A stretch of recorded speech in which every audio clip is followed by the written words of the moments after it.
بسم اللہ الرحمن الرحیم، صلی اللہ علی حبیبہ سیدنا محمد و آلہ و اصحابہ وسلم۔ حضرت سید عبد القادر جیلانی رحمۃ اللہ علیہ نے طریقت کی تعلیم اور منازل سلوک حضرت حماد بن مسلم دباس رحمۃ اللہ علیہ کی زیر نگرانی طے کی۔ ان کے علاوہ آپ نے قاضی حضرت ابو سعید مخزومی رحمۃ اللہ علیہ سے بھی اکتساب فیض کیا۔ یہ دونوں بزرگ اپنے دور کے اولیاء کاملین میں سے تھے۔ آپ نے ان دونوں بزرگوں کی صحبت اور نظر عنایت سے بے شمار فیوز و برکات حاصل کیے، مگر ابھی تک آپ نے باضابطہ کسی کے دست حق پرست پر بیعت نہ کی تھی، اگرچہ آپ کو پوری طرح تزکیہ نفس اور علم باطن حاصل ہو چکا تھا۔ آخر آپ نے صوفیہ کے دستور کے مطابق ظاہری طور پر بیعت ہونے کا فیصلہ کیا۔ چنانچہ منشائے الہی کے مطابق آپ حضرت قاضی ابو سعید مبارک مخزومی رحمۃ اللہ علیہ کی خدمت میں حاضر ہوئے اور بیعت کر کے ان کے حلقہ ارادت میں شامل ہو گئے۔ شیخ ابو سعید مبارک رحمۃ اللہ علیہ کو اپنے اس عظیم المرتبت مرید پر بے حد ناز تھا۔ اللہ تعالیٰ نے خود انہیں اس شاگرد و رشید کے مرتبہ سے آگاہ کر دیا تھا۔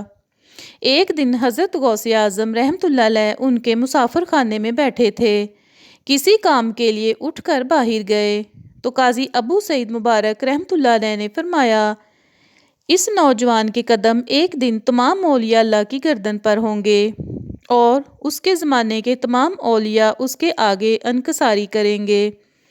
بیان کیا جاتا ہے کہ حضرت قاضی ابو سعید مبارک مخزومی رحمۃ اللہ علیہ نے جب آپ کو اپنی بیعت میں لے لیا تو اس کے بعد آپ کو اپنے ہاتھوں سے کھانا کھلایا۔ حضرت سید عبد القادر جیلانی رحمۃ اللہ علیہ کا ارشاد ہے کہ میرے شیخ طریقت جو لقمہ میرے منہ میں ڈالتے تھے وہ میرے سینہ کو نور معرفت سے بھر دیتا تھا۔ پھر حضرت شیخ ابو سعید مبارک رحمۃ اللہ علیہ نے آپ کو خرقہ ولایت پہنایا اور فرمایا، اے عبد القادر رحمۃ اللہ علیہ، یہ خرقہ جناب سرور کائنات رسول مقبول صلی اللہ علیہ وآلہ وسلم سے حضرت علی رضی اللہ تعالیٰ عنہ کو عطا فرمایا۔ انہوں نے خواجہ حسن بصری رحمۃ اللہ علیہ کو عطا فرمایا اور ان سے دست بردست مجھ تک پہنچا۔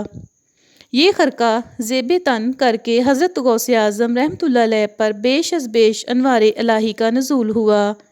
شیخ جیلانی رحمۃ اللہ علیہ نے خرقہ ارادت و جانشینی اپنے پیر و مرشد عارف باللہ شیخ ابو سعید مخزومی مبارک رحمۃ اللہ علیہ سے حاصل کیا اور انہوں نے اپنے شیخ ابو الحسن علی بن یوسف القرشی رحمۃ اللہ علیہ سے اور انہوں نے عارف باللہ شیخ ابو الفرا رحمۃ اللہ علیہ سے اور انہوں نے شیخ ابو بکر شبلی رحمۃ اللہ علیہ سے اور انہوں نے شیخ ابو القاسم جنید بغدادی رحمۃ اللہ علیہ سے اور انہوں نے شیخ سری سکتی رحمۃ اللہ علیہ سے اور انہوں نے شیخ معروف کرخی رحمۃ اللہ علیہ سے اور انہوں نے شیخ داؤد طائی رحمۃ اللہ علیہ سے اور انہوں نے شیخ حبیب اجمی رحمۃ اللہ علیہ سے اور انہوں نے سیدنا شیخ حضرت حسن بصری رحمۃ اللہ علیہ سے اور ان کو امیر المومنین سیدنا علی مرتضیٰ کرم اللہ وجہہ الکریم رضی اللہ تعالیٰ عنہ نے پہنایا تھا اور علی مرتضیٰ رضی اللہ تعالیٰ عنہ کو سرور کائنات دو جہاں صلی اللہ علیہ وآلہ وسلم نے